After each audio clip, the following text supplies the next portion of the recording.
The difference between a $10 million business and a $100 million business is not their scale. Two businesses can have almost identical revenues, but one walks away with $10 million while the other one walks away with $100 million. And most business owners never figure out why until it's too late to fix. I've spent the last 10 years on Wall Street selling companies. I've closed over $20 billion in transactions, advising Fortune 500 boards, private equity firms, and hedge funds. And I've sat across the table from both kinds of sellers, the ones walking away with $10 million and the ones that walk away with $100 million for the same revenue, and the differences between them aren't mysterious or random. They come down to specific things you can actually do in your own business. So in the next few minutes, I'm going to walk you through the structural reasons why one business sells for 10 million and the other one sells for 100 million, and exactly what you can do about it if you're sitting in the lower tier and you want to sell your company. Let's start with the thing that confuses most owners. You can have two companies doing roughly the same revenue and one sells for 10 times what the other one sells for. Scale does matter. A company doing $1 million of earnings is not going to compete at the same level as a company doing $100 million of earnings. That's just true. That's common sense. But once you're past that and you're comparing two businesses with similar top line, the gap in their final valuation numbers comes down to very few specific items, and they are almost always the exact same. The first one is the growth profile of the business. Let's say you have an AI SaaS business that's recently grown massively. Company's just going up and to the right, and the story you can tell about the next 5 years is very obvious and very attractive to buyer. That business might get a $100 million valuation, which you can keep raising capital on and eventually exit. On the other hand, you might have a plumbing business doing the exact same revenue. It's a services business, however, has lower margin and no real growth thesis behind it. It's going to sell for a fraction of what the AI SaaS business sold for or raised capital at. Again, it's the same revenue, but completely different numbers at the end of the transaction. Now,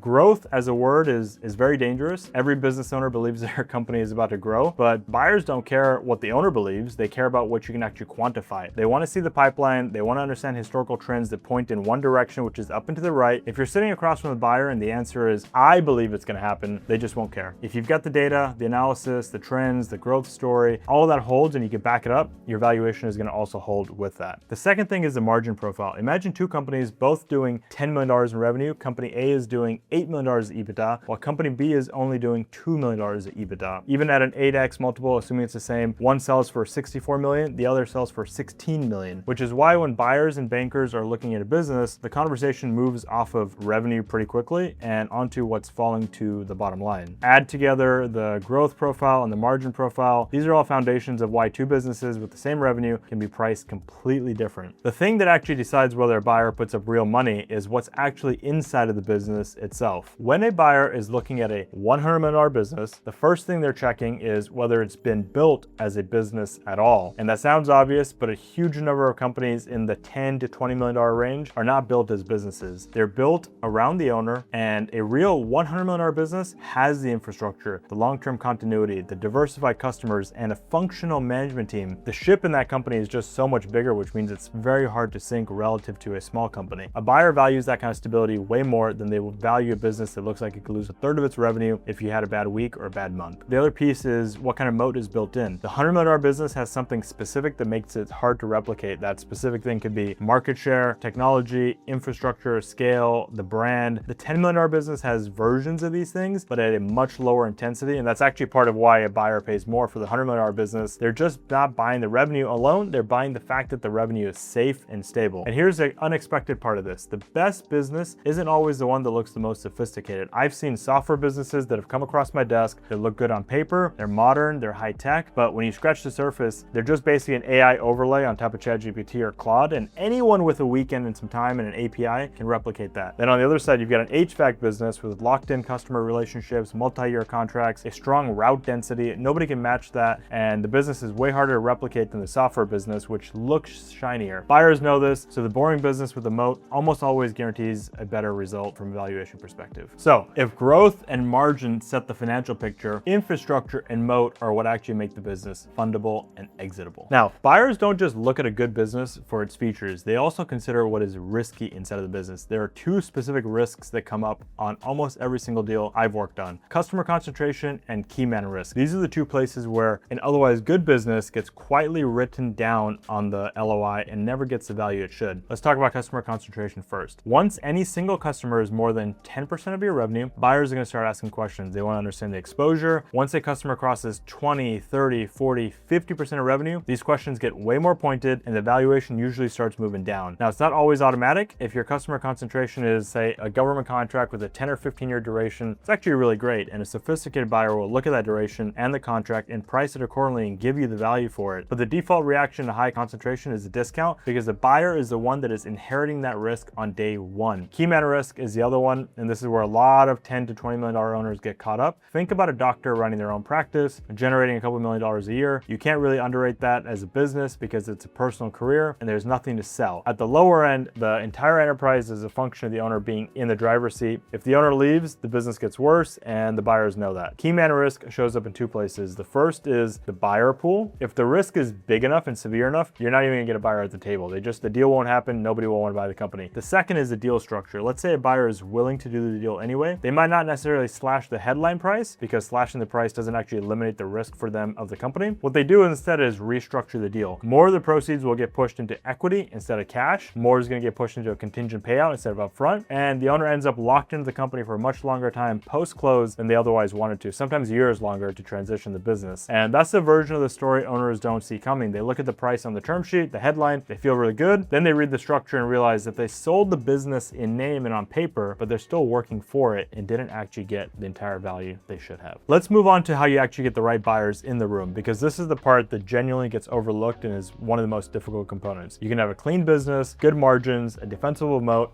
and still end up at the wrong number because the wrong buyers are looking at buying your business. A $100 million enterprise is in a very different room compared to a smaller company. They've got access to the core private equity world. They've got family offices. They've got bankers with networks that are specifically built for businesses at that level. There is a real institutional infrastructure aimed at them. A $10 million owner usually does not have any of that. So even if their business is good, deserves a premium valuation, the people who would actually pay that premium don't know the business exists. And here's what that looks like in practice. The $10 million owner typically gets one offer if it comes in from a competitor in the same market, or it comes in through a small business broker who happen to know the owner. There is no real process, there's no real competition, and the owner is deciding between taking that one offer or walking and shutting down their business. Most of them end up having to take it because there's nothing else on the table for them to compare it to. So the $100 million owner runs a completely different process. They're gonna work with an investment banker who has done this many times over. That banker is gonna decide whether to take it a small group of pre-qualified buyers and create pressure on a handful of bidders, or open up to 50, 100 people and create pressure through volume. The exact shape of that process depends on the company, but it is a process, and it is a structured, institutionalized way of forcing buyers to compete for your company. And competition is the single biggest thing that's going to move the final number. And that gap is going to be worth more than almost any operational improvement you could probably make inside of your business before you sell it. The cleanest example of this that I have seen is a business that came in with an offer of about $60 million.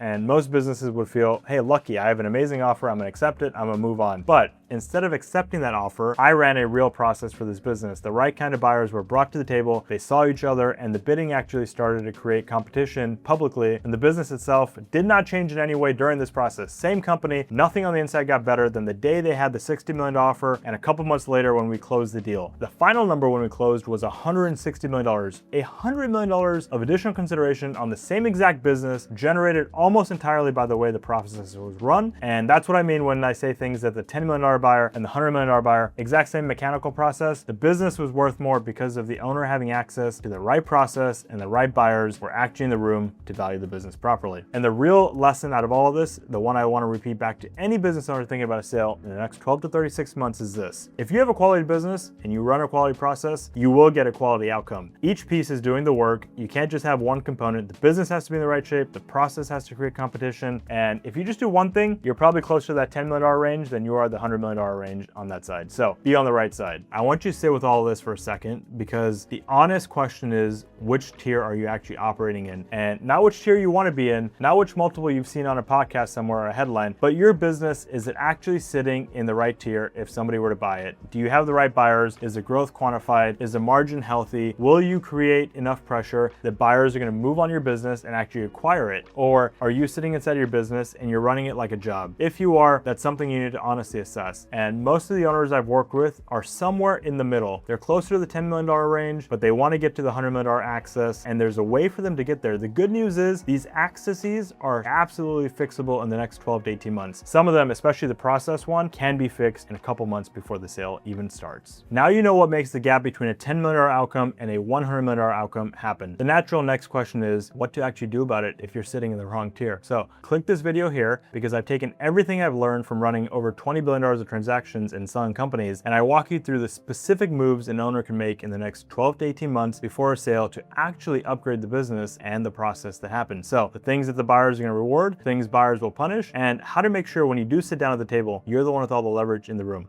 I'll see you there.